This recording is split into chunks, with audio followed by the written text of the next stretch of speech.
Welcome to this video. My name is Eva, and in this video I talk about coping mechanisms. Why? Because in my coaching I definitely see that this is a topic that comes up again and again, and it is so important to address. So I'm a certified nutritionist and I coach people with nutrition, but as you maybe know, like changing your diet, it is not about the food, not just about the food, it is also so much about the mindset.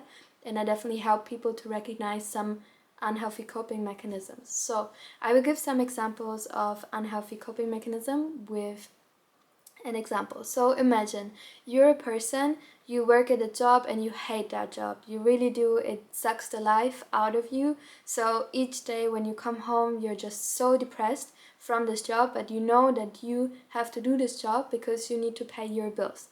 So instead of tackling the real problem that your job makes you sick basically because you hate it, you just come home after a long work day, you're exhausted, not maybe because the work is super exhausting, but just because you're fighting against your real purpose in life and you're fighting against doing something that you really love, and instead you have to do the job that you hate.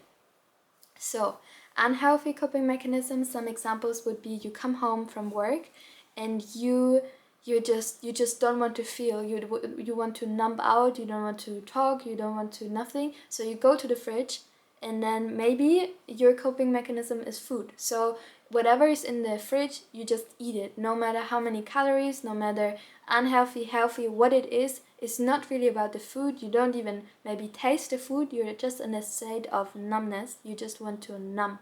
You don't want to feel, so you just eat everything. And then when you feel so full, you just feel like knocked out, you go to bed and you sleep. That's one unhealthy coping mechanism. Some people, they numb their pain with alcohol, so they go to the fridge, they pour themselves a drink, and they just drink to forget. Also, unhealthy coping mechanisms would be with drugs of any kind, and cigarettes as well would also just, for example, you have high anxiety, cigarettes, they kind of relax you. Unhealthy coping mechanism because you rely on a substance. Another unhealthy coping mechanism, you come home from work, you're desperate because you hate your job and you don't know any other way. Trigger warning. I talk about, maybe just watch this video with your therapist, because I talk about self-harm now. So you just come home and you feel desperate about your job, so you want to numb the pain that you feel inside from doing things that you hate and feeling stuck in your life and not knowing how to get out of it. So you just hit your head maybe against the wall just to numb your pain, because it feels maybe easier for you to numb the pain that you feel inside by hurting your body.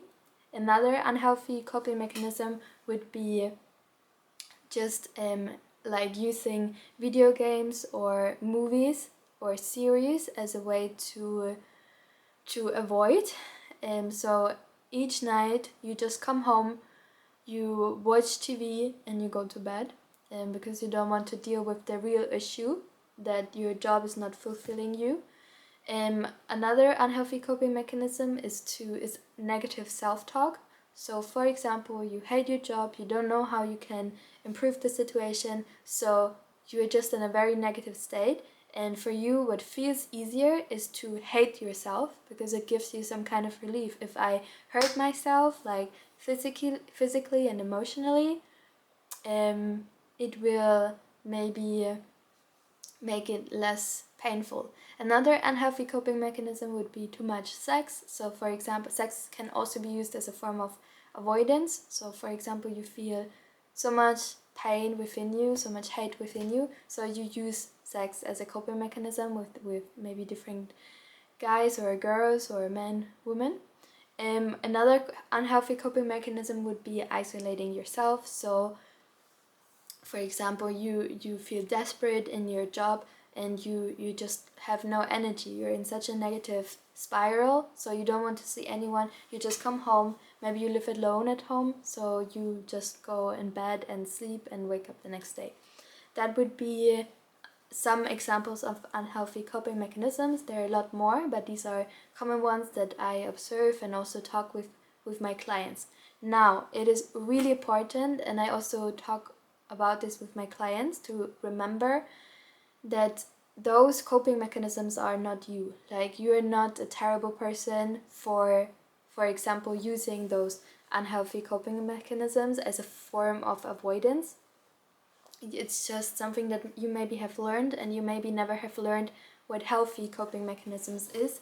And I think it's such a shame that in school we are not taught about this. Like, this is so vital to living a good life, a healthy life, and school they're not talking about it. Like, how is it even possible? However, so maybe you just never learned about healthy coping mechanisms, or you're just overwhelmed with the situation and you don't know. So put away the shame. I think there's nothing good about shaming yourself.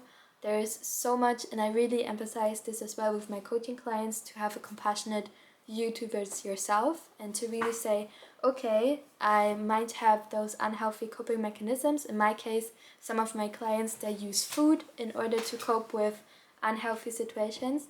To say to yourself, okay, I have these unhealthy coping mechanisms, I love myself, I want to improve, I have a compassionate view towards myself, and I will find healthier ways to cope with a situation. So, healthier coping ways would be, for example, meditation. Like, for example, you come home, you're super desperate with work, you hate your job, you don't know how to improve your life, you're just so desperate. So you come home, and instead of going to the fridge and eating everything that is on the fridge to numb your pain, you actually sit down and you feel the emotions. Like, you just say, okay, how does my body feel? How do I feel? And then to say, it is okay how I feel, I can manage it, I'm my own adult, like, I will protect myself, and I can do it, like, I can make it happen. That is something that helped me so much, because of course, like everybody, I also have some situations in my life that I had to struggle with. For example, I had anxiety, anxiety attack, and for me, really, like, unhealthy coping mechanisms that I used to deal with this anxiety was overworking. So I remember when I was with my ex-boyfriend, there was there was this dynamic of push-pull, and I didn't know how to deal with this dynamic, so I just had anxiety, and I didn't know how to deal with this anxiety, so I just worked. And if you have a business, you can work all day, all night, so I just worked. And the thing is, if you use those coping mechanisms in a small way, it's nothing wrong about that. Maybe you had a stressful day and you just want to not think, so you just watch TV, and nothing wrong about it. Or maybe you're just in a bad mood, you just want to work, and then afterwards you feel better. So nothing wrong about it. But if you use those unhealthy coping mechanisms on a day-to-day basis to really avoid the real problems, like for example, you feeling desperate about your job, and you every day you come home and you use food to avoid looking at your job and saying, how can I get out of this situation, that is when it is really, really negative. So I didn't know how to deal with my anxiety, so then I used to work, but of course it got worse, because I never, like, I got worse, but whenever I stopped, so when I worked it was okay, but whenever I stopped working, this anxiety came back. So I had to learn different ways to deal with this anxiety, and had to learn healthy coping mechanisms. So I had to go to therapy. I think that is the best thing you can do. Go to therapy, learn about this, learn about emotion regulation, and I had to learn to use meditation as a way to cope with life. So for me, what works really great for me is meditation and affirmations. So affirmations are small statements that you use. So for example, you're in this job situation, you hate your job, then you probably have a very negative self-talk, like, I'm a failure, I cannot do it, I'm stuck. And instead of going down the spiral of negative self-talk, you can have a journal, and I will show you. So so this is my journal, and in this journal I have a lot of limiting beliefs. So for example, I'm a failure, and then you write down, okay, you write down your limiting beliefs on the left page, and on the right page you write positive affirmations and also how can you change the situation. So for example, you have this job that you hate and you say, I'm a failure for not being able to find a job that I really enjoy.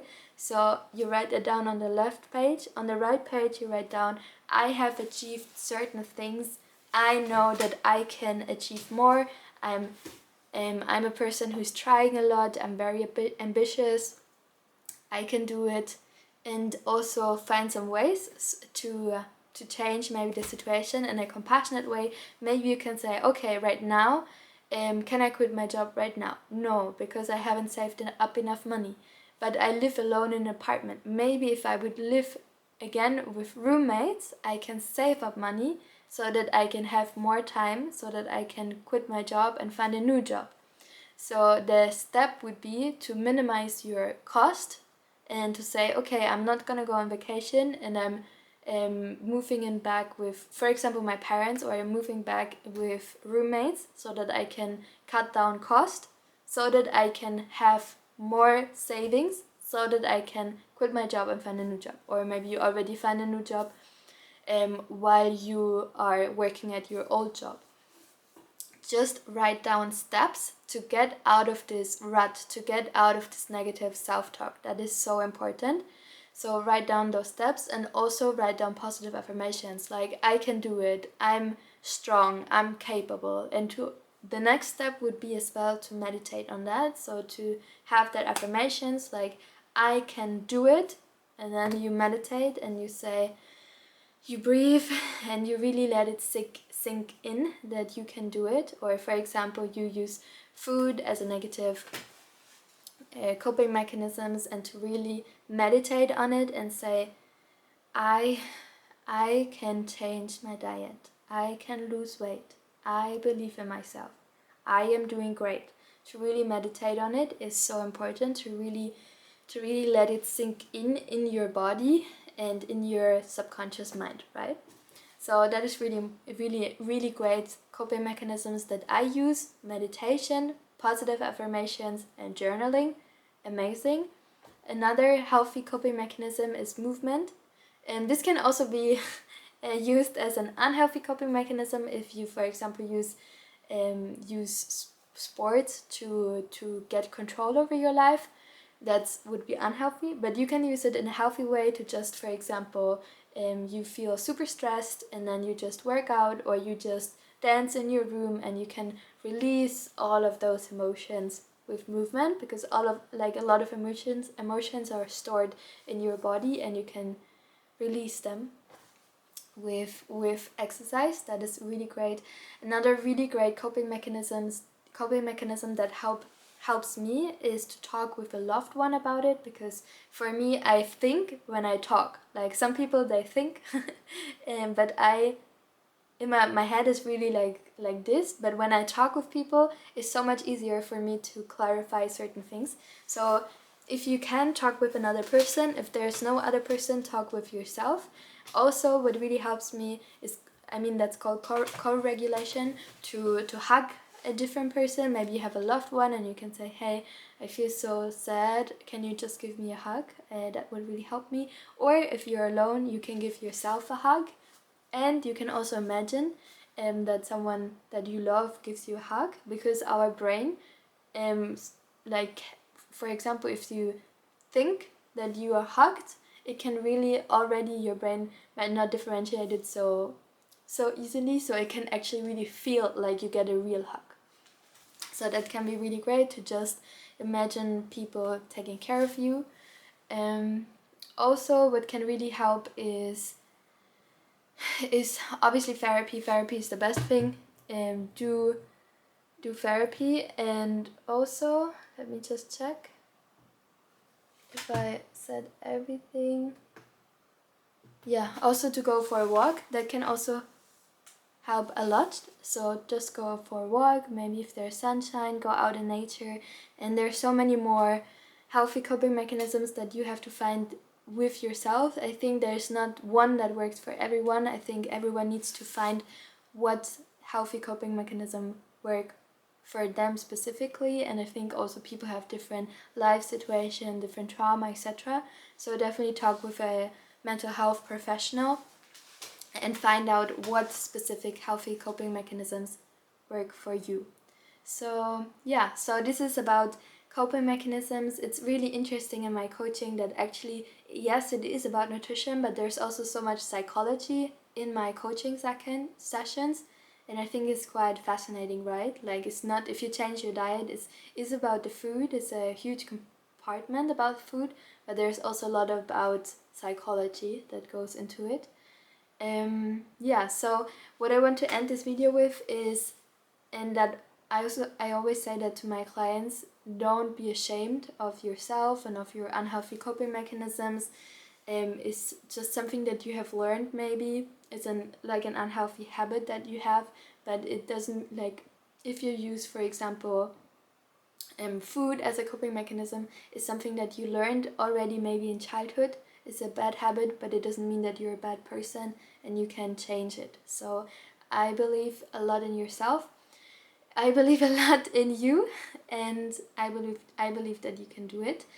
And it also definitely helps to have the right guidance. So if you want to change your lifestyle, if you want to eat more delicious fresh fruit and veggies, but you actually feel like that, you feel like stuck, you feel like you are using food as an unhealthy coping mechanism, and you're just overweight, you're sick, you're tired, you don't have energy, then it could definitely help to check out my one-on-one coaching program. I put so much effort in it, like it took a couple of years to make it, but I'm very proud about it. I will coach you one-on-one to help you specifically with transitioning to a healthier lifestyle. In my opinion, that is definitely a vegan lifestyle. So if you're curious about learning something new, if you're curious about changing your lifestyle, then definitely, and you want to feel more vibrant, and you want to, like, for example, I don't use any drugs, even though life can be so fucking hard, so hard. I don't use any drugs or anything like that, and yeah, so I definitely think that you can have that too.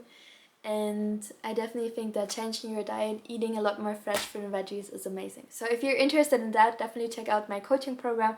Maybe I have, it's already full, but maybe not. So definitely try, write me a message. And I'm really excited to see you either in my coaching program or to see you in a different way maybe one day. So thank you so much for watching. If you have any more comments, maybe, because I can only talk so much in a small video, right? Like, there's so much more that I could talk about, but yeah, so, but I cannot talk about everything in one video. So write it down in the comments, let me know. If you like this video, give it a like, subscribe to my channel, and I hope you have a beautiful day, and also check out my programs and the one-on-one coaching program. So much love to you, and I hope you have a beautiful day. See you soon.